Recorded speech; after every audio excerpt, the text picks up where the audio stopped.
So hello everyone, this is Ujjwal और इस video के अंदर हम बात करने वाले हैं एमएससी सीईटी के प्रीवियस ईयर क्वेश्चंस के बारे में। सॉल्व करेंगे क्वेश्चन नंबर 24 से, क्योंकि ऑलरेडी 2 वीडियो बना चुका हूं रोटेशनल डायनामिक्स के प्रीवियस ईयर क्वेश्चन के ऊपर, जिसके अंदर हमने 23 क्वेश्चंस है 24 क्वेश्चंस लगभग सॉल्व किए। और यहाँ हम क्वेश्चन नंबर 25 से स्टार्ट करेंगे। थर्ड पार्ट है इस वीडियो का, जिसके अंदर हम रोटेशनल डायनामिक्स से पीवाईक्यू देख रहे हैं। सो स्टार्ट करते हैं इस वीडियो को without any wasting further time.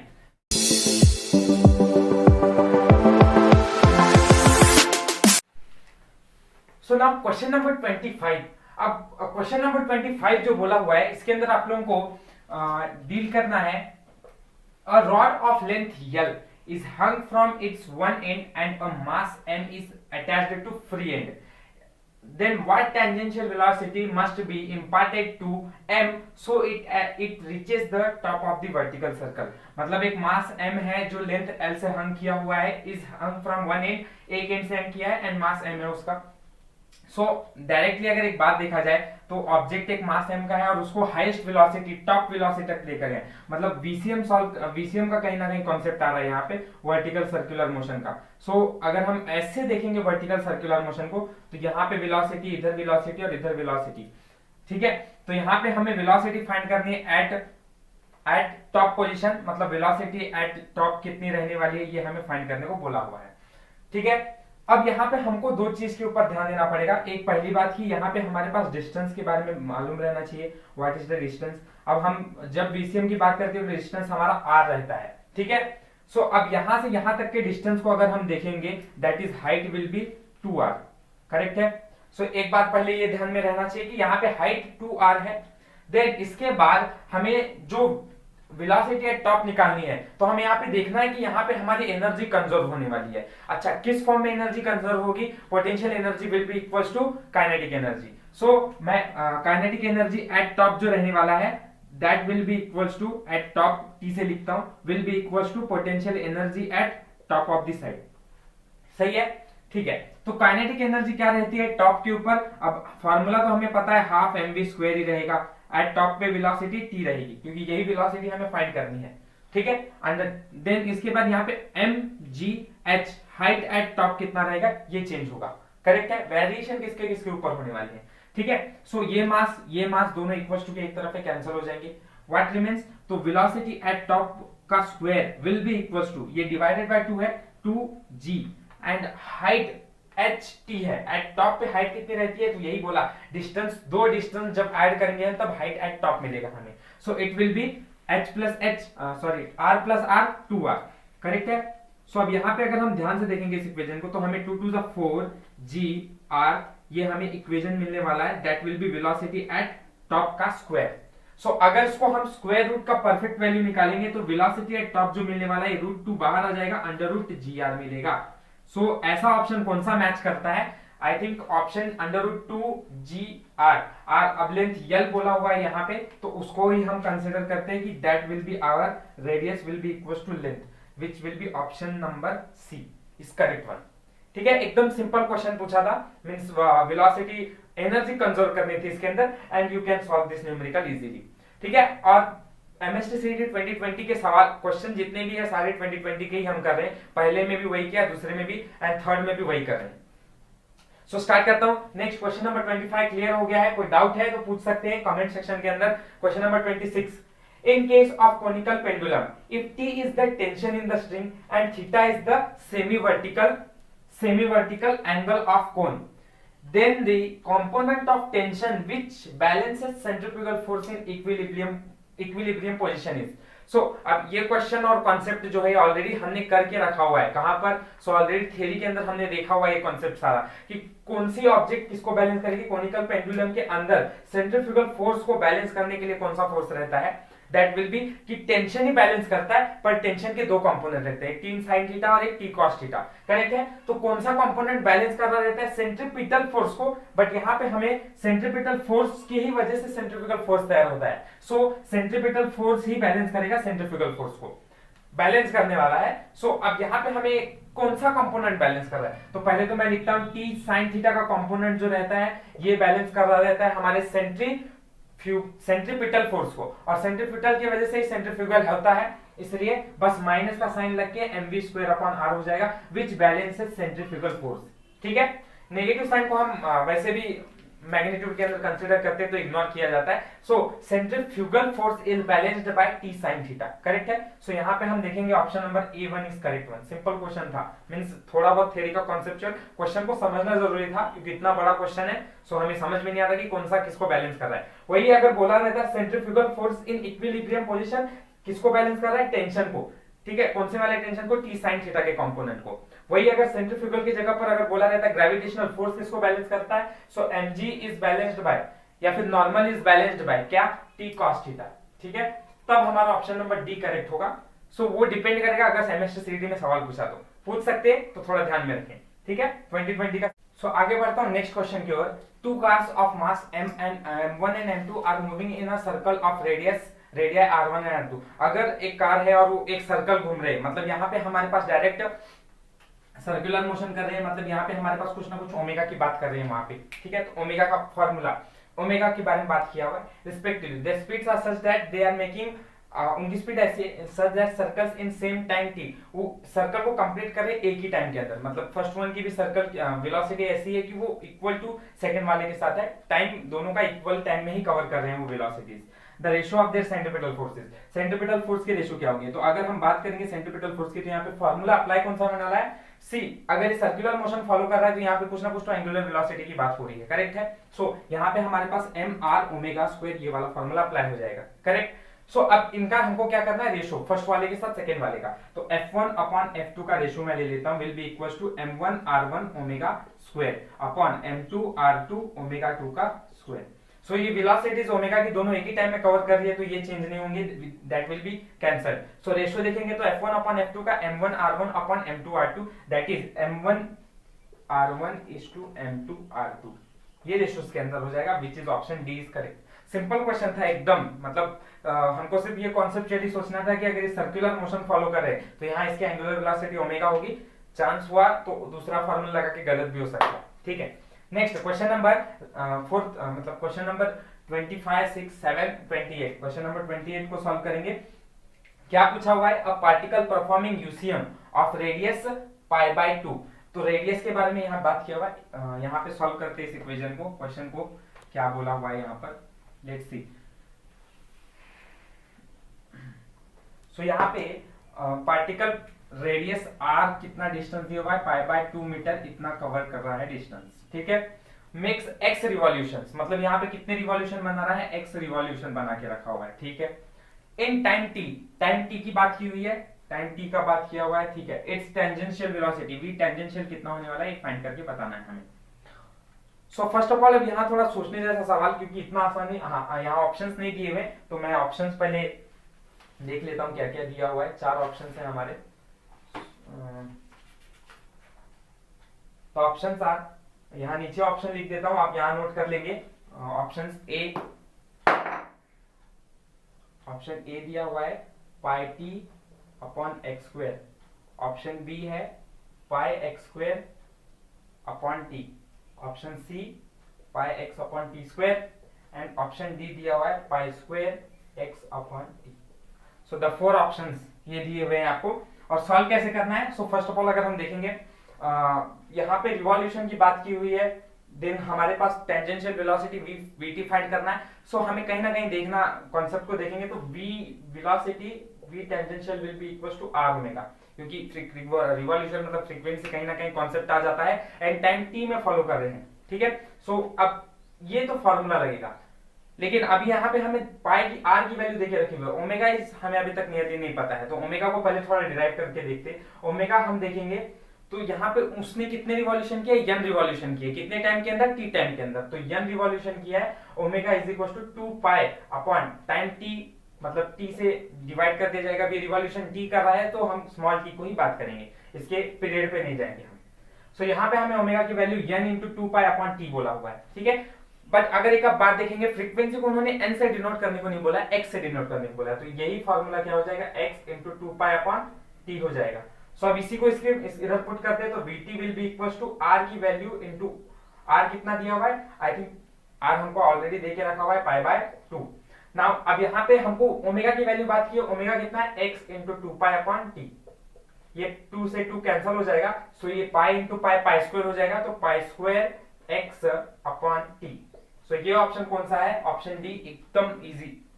Conceptually सवाल था, थोड़ा सोचना था एंड देन उसके बाद जैसे चेंज करने को बोला है वैसे सॉल्व करना था। देन सीईटी 2020 का क्वेश्चन 29 क्या बोलता है, a vehicle of mass m is moving with momentum p। एक व्हीकल है जिसका मास m है, मूव कर रहा है मोमेंटम p से। सो यहाँ पे हमें एक बात ध्यान देनी पड़ेगी कि मोमेंटम की बात हो रही है तो मतलब हमें कहीं ना कहीं मोमेंटम का यूज करना पड़ेगा।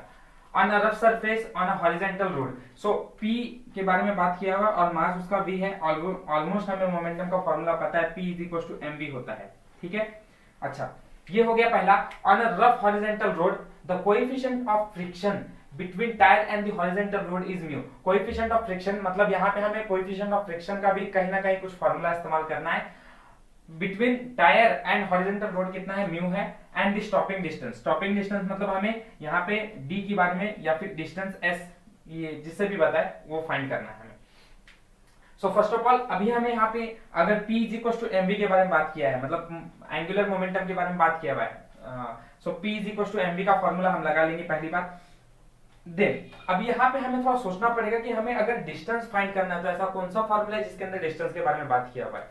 दूसरा, अगर हम कोएफिशिएंट ऑफ फ्रिक्शन की बात करेंगे तो वहां हमको देखना है F, क्योंकि coefficient of friction F, frictional force लगेगा उसके ऊपर, तो F is equal to mu mg हो जाएगा, ठीक है।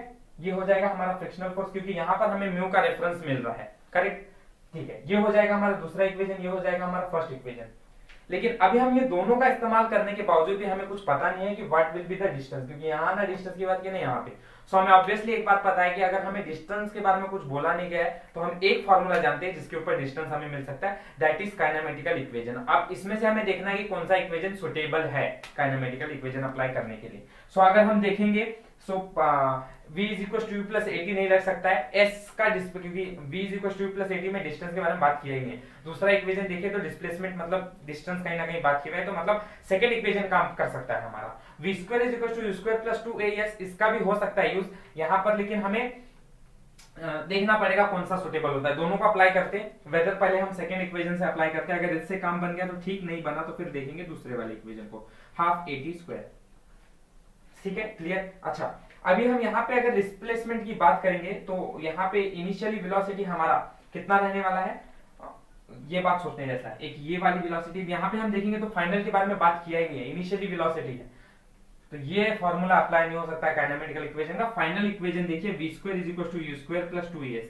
दिस विल अप्लाई बिकॉज यहाँ पे हमारे पास इनिशियल है, फाइनल है, दोनों वेलोसिटीज है। एंड एक बात देखेंगे हम, ऑब्जेक्ट कहीं ना कहीं हमें v स्क्वायर इज ये प्लस u स्क्वायर इधर आके माइनस u स्क्वायर हो जाएगा, will be equal to 2as, correct है।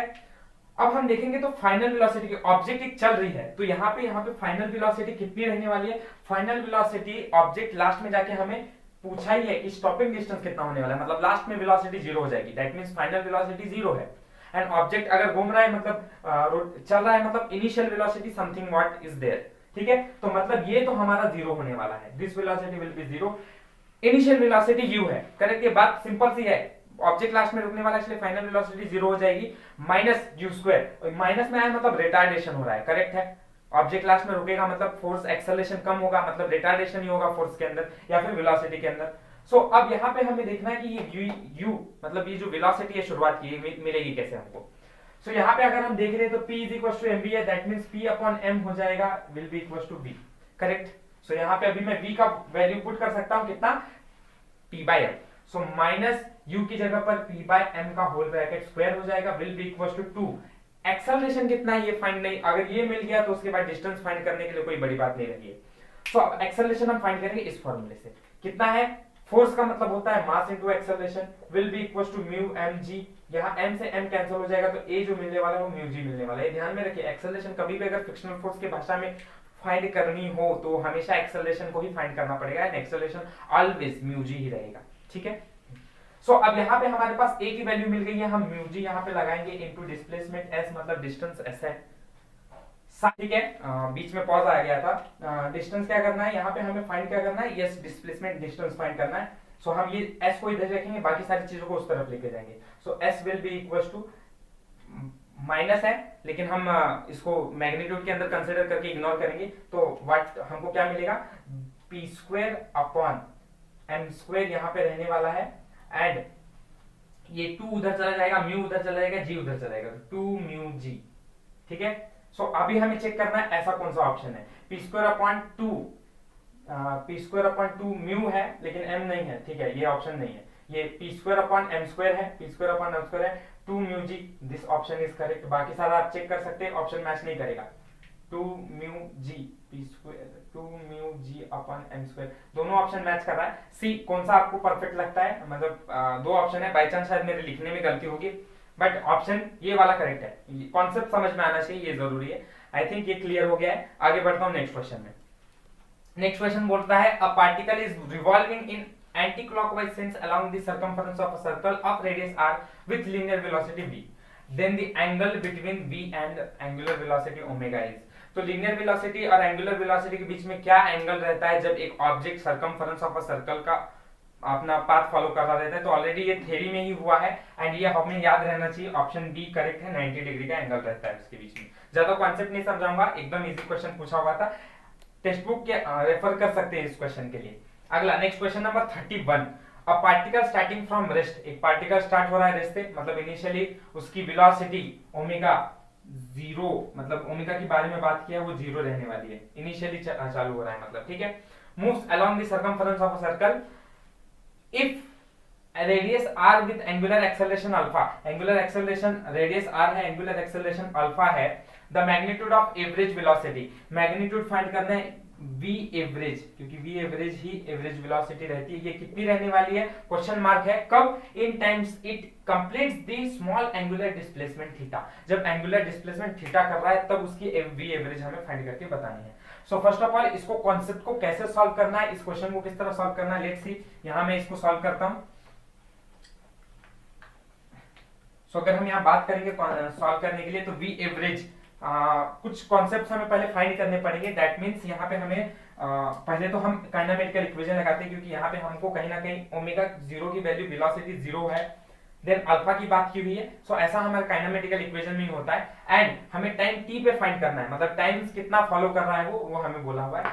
इन टाइम यहाँ it follows in t times यहाँ पे बोलना चाहिए, लिखा नहीं है, या फिर शायद मेरे लिखने में गलती है, in time t it complete. तो यहाँ पे अगर हम टाइम t में फाइंड करना है तो फॉर्मूला क्या बन जाएगा, हमें देखना है कौन सा फॉर्मूला सुटेबल होता है। ओमेगा फाइनल का square will be omega initial का square plus v square is equal to square plus 2a alpha theta, correct है। इस फॉर्मूले को लगाएंगे, पर ये फॉर्मूला अप्लाई होगा क्या, या v is equal to u plus at apply होगा, या कि सेकंड काइनेमेटिकल इक्वेशन अप्लाई होगा। सो आई थिंक कि ये वाला इक्वेशन अप्लाई नहीं हो सकता है, बिकॉज यहाँ पे हमारे पास t के बारे में बात किया ही नहीं है।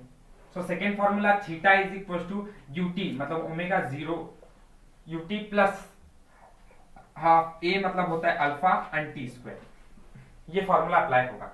अब इसके अंदर अप्लाई करने के लिए ये वैल्यू जो है, क्योंकि इनिशियली हमारी वेलोसिटी 0 बोली हुई है, तो ये तो 0 हो जाएगा, प्लस ये theta half alpha T square. अब अगर मैं टाइम t में फाइंड करना है हमें, तो मैं टाइम t को अगर मैं रखूंगा तो सारी सारी वैल्यूज दे रहेगी, तो टी स्क्वायर जो मिलने वाला है हमें 2 थीटा अपॉन अल्फा, ठीक है। एंड अगर मैं ये टी स्क्वायर का t बस निकालना चाहूंगा तो ये हो जाएगा raise to half. So t हमें मिल गया है यहाँ पे 2 theta upon alpha raise to half.